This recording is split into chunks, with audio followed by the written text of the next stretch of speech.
എന്ന് എനിക്ക് ആദ്യമായി സ്വാഗതം അർപ്പിക്കാനുള്ളത്. ഇന്നത്തെ ഈ പരിപാടികൾ അധ്യക്ഷത വഹിക്കുന്ന ജില്ലാ പഞ്ചായത്തിൻ്റെ ക്ഷേമകാര്യ സ്റ്റാൻഡിംഗ് കമ്മിറ്റി ചെയർമാനായിട്ടുള്ള ശ്രീ വളപ്പിൽ രാധാകൃഷ്ണൻ സാറിനാണ്.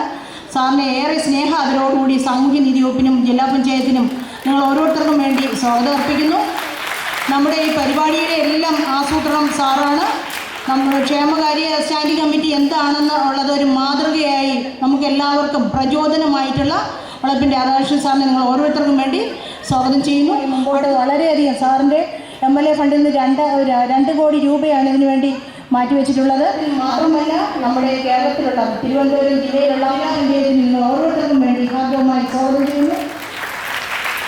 ജില്ലാ പഞ്ചായത്തിൽ നിങ്ങൾ ഓരോരുത്തർക്കും വേണ്ടി സ്വാഗതം ചെയ്യുന്നു. അടുത്തതായി സ്വാഗതം അർപ്പിക്കാനുള്ളത് പരശ്വരി മോഹൻ സാറാണ്. പരശ്വരി മോഹൻ സാർ ഭിന്നശേഷി മേഖലയിൽ ഏറെയധികം ശ്രദ്ധിക്കപ്പെടുന്ന വ്യക്തിത്വമാണ്. സാറിനെ സ്നേഹാദരവോടുകൂടി നിങ്ങൾ ഓരോരുത്തർക്കും വേണ്ടി സ്വാഗതം ചെയ്യുന്നു. ഇനി എനിക്ക് സ്വാഗതം അർപ്പിക്കാനുള്ളത് ബ്രഹ്മമാരെ സ്വാഗതം ചെയ്യുന്നു. അടുത്തതായി ഡോക്ടർ പ്രദീപ് ചന്ദ്രൻ. അദ്ദേഹം ഒരു ഡോക്ടറാണ്, ആയുർവേദ ഡോക്ടറാണ്. അദ്ദേഹം ഭിന്നശേഷി മേഖലയ്ക്ക് വേണ്ടി മാതൃകാപരമായ പ്രവർത്തനം നടത്തുന്ന വ്യക്തിത്വമാണ്. സ്വാഗതം അർപ്പിക്കാനുള്ളത് ശ്രീ മലയങ്കിയിൽ പ്രേമൻ. അദ്ദേഹവും RBS എന്ന സംഘടനയുടെ ബാനർ. ഈ വർഷം വാസ്തവത്തിൽ മാർഗരേഖ അനുസരിച്ച് ജില്ലാ പഞ്ചായത്തിന് ഭിന്നശേഷി കലോത്സവം നടത്താനുള്ള ചുമതലയില്ല. എന്നിട്ടും ജില്ലാ പഞ്ചായത്തിൻ്റെ ഭരണസമിതി നമ്മുടെ ഓൺ ഫണ്ട് എടുത്ത് ജില്ലാ പഞ്ചായത്തിന് തനത് ആവശ്യങ്ങൾക്ക് ചെലവഴിക്കേണ്ട തുകയായ 5 ലക്ഷം രൂപ മാറ്റിവെച്ച് സർക്കാർ അനുമതിയോടെ ഈ പരിപാടി നടത്താനാണ് തീരുമാനിച്ചത്.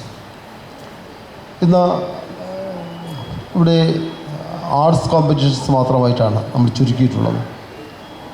ഇപ്പോൾ തന്നെ ഞാൻ മനസ്സിലാക്കുന്നത് 1200-1300 കുട്ടികൾ ഈ മത്സരങ്ങളിൽ പങ്കെടുക്കാൻ രജിസ്റ്റർ ചെയ്യപ്പെട്ടിട്ടുണ്ട്. ജില്ലാ പഞ്ചായത്തിനെ സംബന്ധിച്ച് വളരെ ആത്മാഭിമാനത്തോടെയാണ് ഞാൻ ഇവിടെ നിൽക്കുന്നത്. സാമൂഹ്യനീതി വകുപ്പ് വഴിയായി നടപ്പിൽ വരുത്തുകയും ചെയ്യും. ഒരുപറ്റം നിസ്വാർത്ഥരായ ഉദ്യോഗസ്ഥർ, സംഘടനാ പ്രവർത്തകർ ഒക്കെ വളരെ താല്പര്യത്തോടെയാണ് ഞങ്ങളുടെ കുടുംബത്തിലെ ഒരു പരിപാടി ഏറ്റെടുക്കുന്നത് പോലെയാണ് ഈ പരിപാടിക്ക് നേതൃത്വം കൊടുക്കുന്നു എന്നുള്ളത് ഏറ്റവും സംതൃപ്തിയോടെ ഞാൻ നിങ്ങളെ അറിയിക്കാം.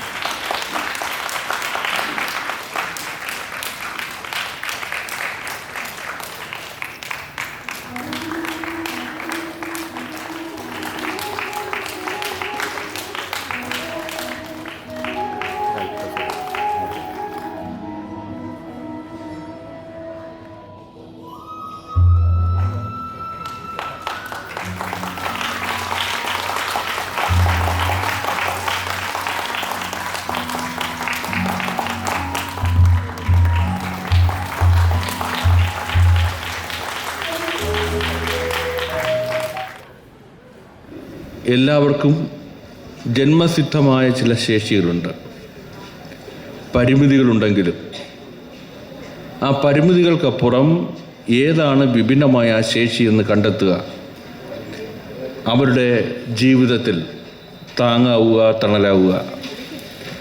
പൊതുപ്രവർത്തനം, ജനപ്രതിനിധി എന്നുള്ളത് വോട്ടിൻ്റെയും സീറ്റിൻ്റെയും മാത്രം അടിസ്ഥാനത്തിൽ പരിശോധിക്കേണ്ടതല്ല എന്ന അദ്ദേഹത്തിൻ്റെ ഓർമ്മപ്പെടുത്തൽ ഞങ്ങളുടെ എല്ലാം പ്രവർത്തനത്തിൽ നീളിക്കുന്നുണ്ട്. ആ കാഴ്ചപ്പാടിൻ്റെ അടിസ്ഥാനത്തിലാണ് ഭിന്നശേഷി സൗഹൃദമായ ഒരു സമൂഹമുണ്ടാവുക എന്ന കാഴ്ചപ്പാട്. അതിൻ്റെ അടിസ്ഥാനത്തിൽ ഇവിടെ ജില്ലാ സാമൂഹ്യക്ഷേമ ഓഫീസർ പറഞ്ഞതുപോലെ ഒരു 1 ഏക്കർ സ്ഥലത്ത് കേരളത്തിൽ എല്ലായിടത്തും മാതൃകയായി അവതരിപ്പിക്കാൻ പറ്റുന്ന തരത്തിൽ ഒരു ഭിന്നശേഷി സൗഹൃദ ഗ്രാമം. അവിടെ ഭിന്നശേഷിക്കാരായ ആളുകൾക്ക് കുടുംബസമേതം താമസിക്കാൻ, അതുമാത്രമല്ല ഭിന്നശേഷി വിദ്യാർത്ഥിനികളുടെ രക്ഷകർത്താക്കൾക്ക് അവരുടെ വീട് പോലെ അവരെ ഏൽപ്പിച്ചിട്ട് പോകാൻ പറ്റുന്ന ഒരിടം. ഭിന്നശേഷിക്കാർക്ക് സ്വയം തൊഴിൽ പരിശീലനത്തിനും അവർ ആർജിച്ച അറിവിൻ്റെ അടിസ്ഥാനത്തിൽ ഉൽപ്പാദനത്തിനും ഉള്ള സൗകര്യങ്ങൾ ഒരുക്കൽ. ഇങ്ങനെ ഏതു സ്ഥലത്തും മാതൃകയാക്കാൻ പറ്റുന്ന ഒരു ഭിന്നശേഷി സൗഹൃദ ഗ്രാമമാണ് ഞങ്ങളുടെ സ്വപ്നത്തിലുള്ളത്.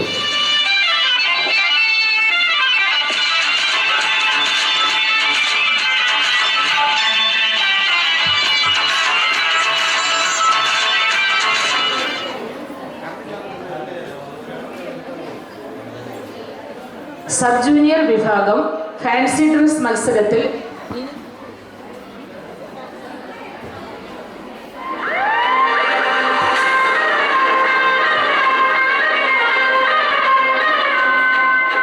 അവരെ ഉടൻ തന്നെ സ്റ്റേജ് നമ്പർ 2 എത്തിക്കേണ്ടതാണ്. രജിസ്റ്റർ ചെയ്തിട്ടുണ്ട്. ആ കുട്ടികളെ കൊണ്ട് എത്രയും പെട്ടെന്ന് അധ്യാപകർ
നിദാത സൗന്ദര്യം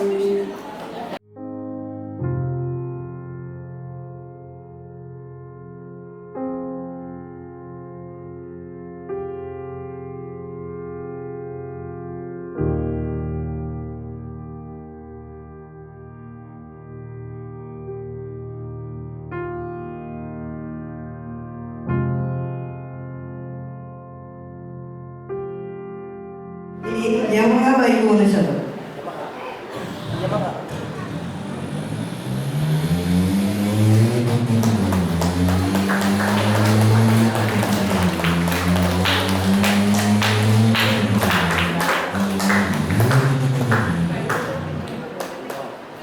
ഇനി കുപ്പിയിൽ വെള്ളം നിറയ്ക്കുന്നു.